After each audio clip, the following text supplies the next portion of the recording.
Assalomu alaykum. Yaxshimisiz? Bugun 3-kun Zakovat podkastimizni 3-soni.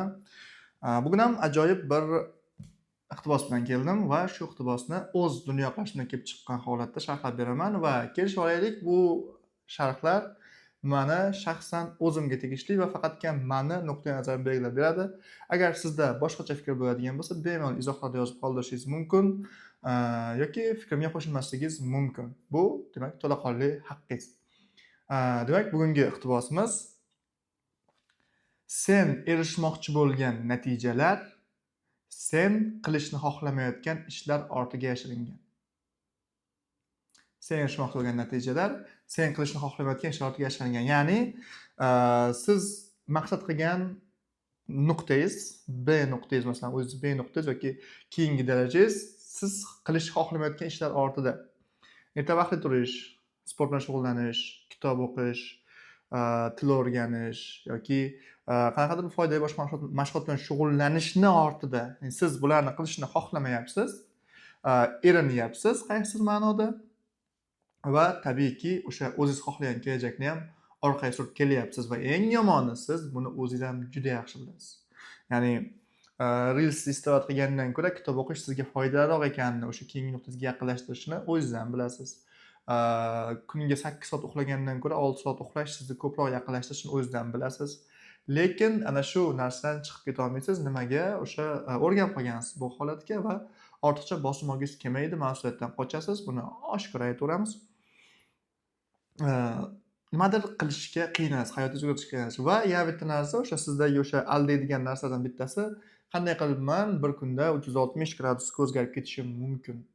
Men aytaman, o'zgarmang. 360 gradusga o'zgarish shart emas. Siz majbur emassiz bir kunda o'zingizni tubdan o'zgartirib olishga.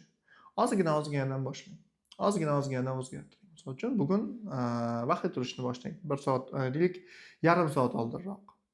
Bir haftadan keyin 1 soat qilasiz. Bir oydan keyin 2 soat, 3 soat. Mana shunday qilib qisqartirib olasiz. Menda bo'lganki, men doim vaqtli turishga qiynalardim. Chunki kech uxlardim, prям 2-3 gacha qolib ketardim va ertalab tabiiyki 8-9 da turardim. Hisoblab qarasangiz, uyqu soati katta emas, lekin kech turish va kunni barakasiz bo'lishiga olib keladi. Men nima qildim? Men vaqtli turishni boshladim. Ya'ni bu yerda vaqtli uxlashga harakat qilmadim, chunki vaqtli uxlashga harakat qilish befoyda, chunki tanangiz o'rgangan bo'ladi, miyangiz o'rgangan bo'ladi, uxlamaysiz baribir. Men 2 kun o'zimni majburlab turdim.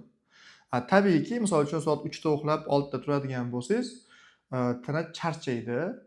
2 kun men charchoq bilan yurdim va 3-kuni uxlab qoldim. Ya'ni 2 kun o'zim majburlab turgandan keyin 3-kunda o'sha men vaqtli uxladim. Chunki tana uyqu talab qildi, charchadi tabiiyki va men vaqtli uxladim va keyin yana o'sha vaqtda turib ketdim. Natijada joyiga qo'yib oldim uyqumni. Uyqumni mashg'ulotni men joyiga qo'yib oldim. Sizga ham tavsiyam shu. Mana shuni sinab ko'rishingiz mumkin. Ya'ni vaqtli turishni 2 kun sinang, уже vaqtli uxlash boshlanadi. Foydali odatlar yolg'iz yurmaydi, doim bir-birini tortib keladi. Masalan, vaqtli turishni boshlasangiz, tabiiyki vaqtli uxlashni boshlaysiz. Kitob o'qishni boshlasangiz, nimadir yozishni boshlaysiz. Nimadir yozishni boshlasangiz, blog qilishni boshlaysiz. Blogingiz bo'lgandan keyin sizda уже o'zingizni dunyo qarashingizga mos insonlar, auditoriya yig'ilishni boshlaydi. Ya'ni siz bilan fikrlashi bir xil bo'lgan insonlar. Ya'ni siz o'zingizga begona bo'lgan dunyodan uzoqlashib, o'zingiz uchun ajoyib bir o'zingizga mos dunyo yaratib olasiz. Hammasi shundan boshlanadi. Yoki zalga chiqasiz va tabiiyki trener sizga to'g'ri ovqatlanishni tavsiya qiladi va to'g'ri ovqatlanishni boshlaysiz. To'g'ri ovqatlanishni boshlaganingizdan keyin boshqa zararlar kamayishni boshlaydi. Gazli ichimliklar ichmay qo'yasiz, shakar yemay qo'yasiz. Va ana shu bir-birini tortib keladi. Doim foydali odatlar ham, zararli odatlar ham bir-birini tortib keladi. Zararli odatlarda ham xuddi shunday. Masalan, reels ko'rib o'tiribsizmi, uxlay olmaysiz. Vaqtingizni behuda o'tkazish plus uyqusizlik. Va kech uxlagandan keyin tabiiyki kech turish.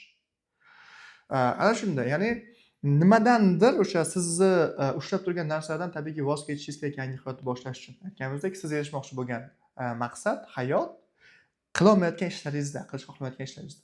Uni birdan o'zgartira olmaysiz, sekin-sekin, bitta-bitta. Kichik o'zgarishlar bilan. Agar har kuni 1% dan o'zgarsangiz, 365% o'zgarish tasavvur qilyapsizmi? 360 gradus o'zi bu juda katta o'zgarish. Va yana bitta Mike Tysonning iqtibosi bor. Mayk Tayson aytadi. Mayk Taysondan intervyuda so'rashgan, sani muvaffaqiyating siri nimada? Shu darajada zo'r boksyorsan, muvaffaqiyating siri nimada? Mayk Tayson aytgan, men har kuni soat 3 da uyg'onib, ertalab trenirovka qilaman. Har kuni 3 da tasavvur qiling, bu juda ham vaqtli. Va keyin yana so'rashgan, sani umuman eng yoqtirmaydigan ishing qaysi? U aytgan, ertalab 3 da turish. Ya'ni Mayk Tayson ana shu o'zi xohlamaydigan ishni takrorlash orqali intizom orqali, ya'ni siz o'ziga yoqmaydigan ishni yillar davomida takrorlash uchun sizga temirday intizom kerak. Va buni siz shakllantirish kerak. Shakllantirish shu sekin-sekin boshlanadi hammasi. Birdaniga o'zgartirib tashlamaysiz, sekin-sekin o'zgartirasiz. Ana shunaqa gaplar. Sog' bo'ling, salomat bo'ling, o'zingizni rivojlantiring.